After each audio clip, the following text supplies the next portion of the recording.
बिस्मिल्लाहिर्रहमानिर्रहीम। दो तीन अहम मामलात पे बात करेंगे। फवाद चौधरी साहब मेरे साथ मौजूद होंगे। फैज़ हमीद के ऊपर भी बात करेंगे, केपी के हुकूमत के अंदर इख्तलाफात पे भी बात करेंगे, और मियां मोहम्मद नवाज शरीफ एक्टिव कब होंगे सियासत में, जो हिसाब से ज़रूर पूछेंगे। साथ साथ प्रोग्राम के आखिरी हिस्से में बात करेंगे पाकिस्तान की मीशत के हवाले से। जो सब मेरे साथ मौजूद है, जो सब बहुत शुक्रिया आपके वक्त का। जो सब ये फरमाइएगा कि जनरल फैज़ हमीद, जाहिर है कि आपसे बेहतर कोई नहीं जानता, आप पार्टी में बड़े एक्टिव भी थे, अहम ओहदे के ऊपर भी थे, हुकूमती मामलात भी बड़े करीब से देखते थे, खान साहब को भी करीब से जानते थे। फैज़ हमीद साहब हुकूमती अमूर में मदाखलत किस हद तक किया करते थे सर? देखिए जी, बात यह है कि पाकिस्तान की सियासत के अंदर एस्टैब्लिशमेंट का एक रोल है, ISI का एक रोल रहा है, और DGISI या DGC जो है उनका भी एक रोल है, हमेशा से अब भी है, उस वक्त भी था। लेकिन ये है कि आईएमएस से हमारे ताल्लुकात तहरीक इंसाफ की हुकूमत के बड़े अच्छे थे आखिर तक, और जब ताल्लुकात अच्छे हों तो फिर उसमें मशवरे भी जो है वो भी हो जाते हैं, एक आपका जो बातचीत का अंदाज भी मुख्तलिफ होता है। तो आई एम श्योर कि उनकी बातचीत जो उनका जो था ताल्लुक भी था, एडवाइस भी थी और चीजें भी थी, इसमें तो कोई शुबा नहीं सर। लेकिन इसमें कहीं पर यह होता था कि वो कहेंगे ये लाजमी ये काम करें, या रियासत के अंदर रियासत हो, यानी कि उनकी अपनी एक जो है वो पूरी अलग लाइन चल रही हो, किसको गिरफ्तार करना है, किसको जो है वो छोड़ देना है, ये इमरान खान साहब के मशवरे के बगैर, उनके इल्म में लाए बगैर खुद से वो कर रहे हो चीजें? बड़ा मुश्किल है। इमरान खान देखें, इमरान खान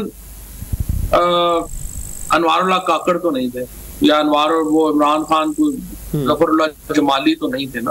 तो ये कहना तो मेरा ख्याल दुरुस्त नहीं होगा कि तहरीक इंसाफ की हुकूमत या PTI की मर्जी के बगैर सब कुछ हो रहा था। मशवरे जरूर हो सकते हैं, प्रिवेल जरूर हो सकते हैं, बट बेशुमार चीजें हैं जिनके ऊपर मतलब अगर हुकूमत असर्ट करती कि ये नहीं होना, तो मेरा नहीं ख्याल वो हो सकता। बेशुमार चीजें हैं जिसके ऊपर हुकूमत ने कहा कि इसको नहीं करें, तो फिर वो नहीं हो। और कई चीजें हैं जो उधर से उन्होंने कहा करते हैं, और इन्होंने आगे से, जैसे अगर आप ये कहें कि फॉर एग्जांपल काजी फाइज ईसा साहब के खिलाफ जो रेफरेंस है, फरोग नसीम साहब बड़े इंसिस्ट करके लेके आए थे, और जाहिर है कि वो एस्टैब्लिशमेंट की तरफ से था, हुकूमत की तरफ से नहीं था। लेकिन अगर हुकूमत बहुत इंसिस्ट करती कि ना फाइल करें तो ना फाइल होता। तो हम ये कह सकते हैं कि खान साहब उनकी बात सुना करते थे, उनकी एडवाइस, उनको जरूरत नहीं पड़ती थी खुद से कुछ करने की। वो खान साहब को जब बात कहते थे तो खान साहब मान लिया करते थे बात जो एडवाइस है। मैं जिस तरह से आपसे कह रहा हूं कि अगर एडवाइस कोई नहीं मानने वाली और आपने कहा नहीं मानी, तो फिर नहीं हो सकता। इमरान खान को मुश्किल होता है, अगर आप इमरान खान के कद का कोई लीडर हो, उसको जो है वो अगर आप वो किसी बात के ऊपर अड़ जाए कि नहीं होनी, तो मुश्किल होता है वो करना। अच्छा, अब कोई ऐसा मामला था जो साहब के फैज़ हमीद साहब बताते हो कि किसको पार्टी में किस जगह पर लगाना है, किसको वजारत में किस जगह पर लगाना है? क्योंकि एक तासुर यह भी बनता है कि फैज़ हमीद साहब से बहुत सारे पार्टी के ओहदेदार इसलिए नाखुश थे कि वो बताया करते थे कि टिकट किसको दें, किसको ना दें, किसको पार्टी का तंजीमी ओहदा कहां पर देना है और किसको नहीं देना। नहीं, मेरा नहीं ख्याल इतने इंटरफेरेंस की ना जरूरत होती है, ना कोई करता है। अपना कोई एक जाती इंटरेस्ट हो तो वो ठीक है, ऑब्लाइज करने के लिए जो है वो हो जाता है। फॉर एग्जांपल मेरा ख्याल है कि सभी को पता है कि फिरदौस अर्शी गवान को जो टिकट था वो 2018 में वो जनरल साहब ने दिलवाया था। इसी तरह से ये इस तरह के कोई एक दो लोग होंगे जिनके अपने इंटरेस्ट हो तो वो उन्होंने कर दिया, पर ओवरऑल तो नहीं होता। तंजीमी होता पे तो कोई इंटरेस्ट मेरा नहीं था उनको। अच्छा चौधरी साहब, टिकट तो जाहिर है कि कुछ लोगों को हर दौर के अंदर ही कोई ना कोई दिलवाता है, लेकिन अगर आप मजमूई तौर पर फैज़ हमीद साहब की गिरफ्तारी और उस गिरफ्तारी के पीछे जो प्रेस रिलीज है जिसके ऊपर तमाम मामलात बनाए गए कि टॉप सिटी से मामला शुरू किया गया और उसके बाद ये बताया गया कि मिसकंडक्ट भी उनकी तरफ से हुआ है पॉलिटिकल मामलात के हवाले से, तो फैज़ हमीद साहब को आप जाहिर है कि वज़ीर इत्तलात थे, बहुत अहम आदमी थे, पार्टी के अंदर आपकी बड़ी अहमियत थी, खान साहब के आप बड़े करीब थे, तो अब आप अगर उस प्रेस रिलीज के को जो है वो हिस्सा ब हिस्सा पढ़ना शुरू करें तो कहाँ पर आपको लगता है कि मामलात कहाँ तक जो है वो दुरुस्त है, कहाँ तक कनेक्टिविटी थी और कहाँ तक जो है वो तहकीकात के नतीजे में साबित नहीं हो पाएगा? क्योंकि जाहिर है कि अभी मुल्जिम है, मुजरिम तो नहीं है वो। कोई नहीं, इस तरह के केसेस में क्या तहकीकात होती हैं, क्या चीजें होती हैं। देखिए बड़ी सीधी बात है, फौज का एक इंटरनल इशू है, उसके ऊपर कुछ ज्यादा मालूमात हमें भी नहीं है, आपको भी नहीं है। वो फौज ने जो सेटल करना होगा वो अपने मुताबिक करते रहे। बहरहाल मैं तो सिर्फ यही देखता हूँ कि लोग जब नीचे होते हैं ना, मैंने बड़े मदोजज़ब देखे हैं लोगों के, जब ऊपर होते हैं लोग तो क्या क्या उनकी खुशामद के लिए किलाबे नहीं मिलाए जाते, और जब नीचे होते हैं तो फिर ऐसे ऐसे लोग जो हैं वो मीडिया पे आके बातें करते हैं कि बंदा हैरान ही हो जाता है। लेकिन बस यही है, ये दुनिया चलता रहता है, कोई नहीं। इसमें मेरा ख्याल है कि बस उनका एक इंटरनल इशू है, सेटल कर लेंगे, हमारा आपको उससे क्या लेना। अच्छा जो साहब, कल जो है वो एक प्रेस कॉन्फ्रेंस की थी अता तारड़ साहब ने, 2-3 नाम मैं आपके सामने लेता हूँ। जनरल फैज हमीद के बाद जो ताने बाने हैं वो कहाँ तक जा सकते हैं, कौन कौन उस सारे केस के अंदर जो है वो हिस्सा बन सकता है कि जो फैज हमीद साहब के हवाले से जो भी तहकीकात हैं, मामला चल रहे हैं। जनरल बाजवा कहाँ तक मुतासिर हो सकते हैं, क्या उन तक बात जा सकती है, नहीं जा सकती? हामिद मीर साहब ये दावा करते हैं कि जनरल बाजवा साहब तक भी जा सकती है, और भी बहुत सारे ज़रा इस तरह की बात कर रहे हैं। फिर उसके बाद दूसरा किरदार है साकिब निसार साहब। उनसे जब किसी ने सवाल किया तो वो बड़ा नाराज़ होकर उसका जवाब देते हैं कि जी आप कैसी बात कर रहे हैं, लेकिन इशारे हुकूमती ज़रा ये भी देते हैं कि साकिब निसार साहब भी जो है वो रगड़े में आ सकते हैं। और फिर तीसरे फ़र्द जो है वो खुद इमरान खान साहब हैं, क्या उन तक अभी कोई जो है वो खुरा पहुंच सकता है? हालांकि खान साहब कहते हैं कि मेरा कोई ताल्लुक नहीं है। तो अब इन तीनों शख्सियात के हवाले से क्या तबसरा तजिया होगा आपका चोई साहब? देखिए ना, ये तो एक हुकूमती तर्जमानों की ख्वाहिश है ना कि ये हो जाए, और उनके सारे जो लोग जो उनको पॉलिटिकल चैलेंज देते हैं वो असल में बेसिकली देखिए हुकूमत की तो बड़ी सिंपल सी है, वो चाहते हैं कि जो भी हमारे मुखालिफ हैं वो मर जाएं और हम अकेले रह जाएं, बस सियासत फिर हम अकेले करेंगे। ये तो एक अजीबोगरीब किस्म की नैरेटिव है जो हुकूमत ने किया हुआ है।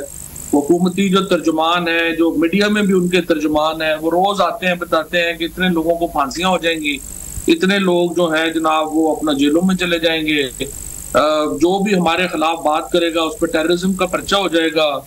और बेसिकली तो अजीबोगरीब किस्म का बयानिया है कि मुल्क जो है ये अता तारड़ टाइप लोग, जिनको कुछ भी नहीं पता, इनको मतलब आप क्या समझते हैं कि फौज अपनी तहकीकात अता तारड़ को बताएगी क्या हो रही है क्या नहीं हो रहा। और पहले भी आपने देखा जो इसने प्रेस कॉन्फ्रेंस की कि बैन किया जा रहा है, उसके बाद उस प्रेस कॉन्फ्रेंस का हाल हुआ, एनी पर्सन विद मेरा ख्याल है थोड़ी सी भी क्रेडिबिलिटी जिसकी इज्जत होती है उसके बाद वो रिजाइन कर देता कि आपने मेरे से ऐसी प्रेस कॉन्फ्रेंस कराई है, अब उसके बाद मैं इंफॉर्मेशन मिनिस्टर रहते हुए अच्छा लगता हूँ। लेकिन चूंकि लोगों की कोई क्रेडिबिलिटी कोई नहीं है, इज्जत वगैरह को मसला कोई नहीं है, तो बैठे हुए हैं, नौकरियां कर रहे हैं, बैठा हुआ है। तो आपका क्या ख्याल है कि जो मिलिट्री है वो अपनी इन्वेस्टिगेशन अता तारड़ से शेयर करेगी कि वो अपनी प्रेस कॉन्फ्रेंस कर ले?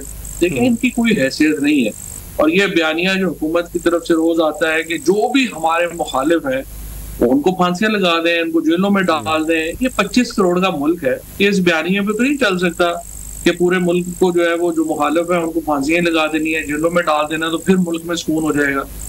पता नहीं ये कौन से दौर में जिंदा है ये लोग, और इनको अल्लाह ही हिदायत दे और अकल दे, क्योंकि मुल्क का बेड़ा गर्क कर दिया है इन्होंने।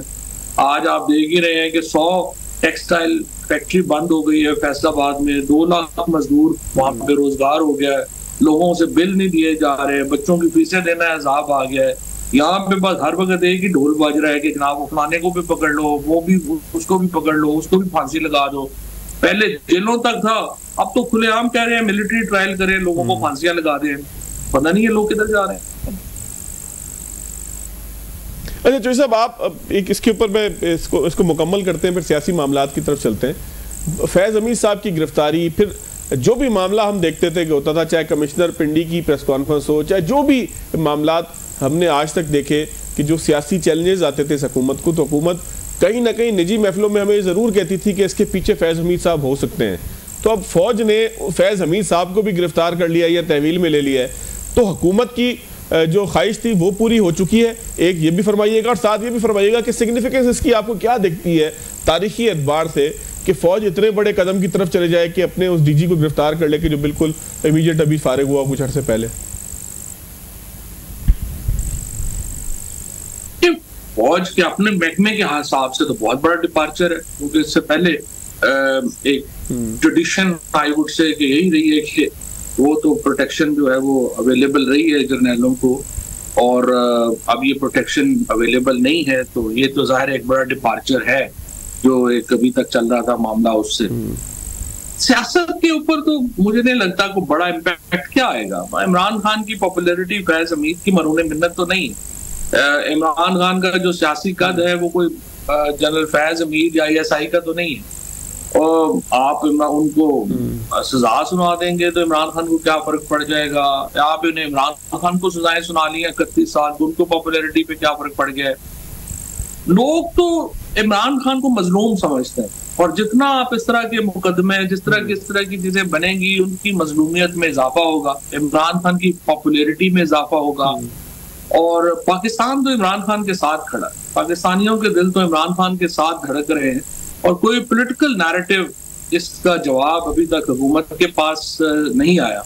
ना एस्टैब्लिशमेंट से कोई जवाब जो है इमरान खान के सियासी बयानी का, ना उनके पास मौजूद है, ना हुकूमत के पास मौजूद है। और अगर आप समझते हैं कि सिर्फ सख्तियों से सियासत आगे बढ़ाई जा सकती है, बस फिर जाहिर है मैं आप क्या कर सकते हैं, हम तो कमजोर लोग हैं, आप कोशिश कर लें, दुनिया में तो ऐसा नहीं होता। ठीक हो गया चौधरी साहब, मैं एक ब्रेक लेता हूं, ब्रेक के बाद आते हैं तो थोड़ा ये गुफ्तगू भी कर लेते हैं कि मियां मोहम्मद नवाज शरीफ ने अपनी साहिबजादी के साथ बैठ के एक प्रेस कॉन्फ्रेंस की, बड़ी तनकीद उसके ऊपर भी हो रही है कि मियां साहब को ऐसा नहीं करना चाहिए था अगर वो अपने आप को पंजाब के बजाय कौमी लीडर समझते हैं।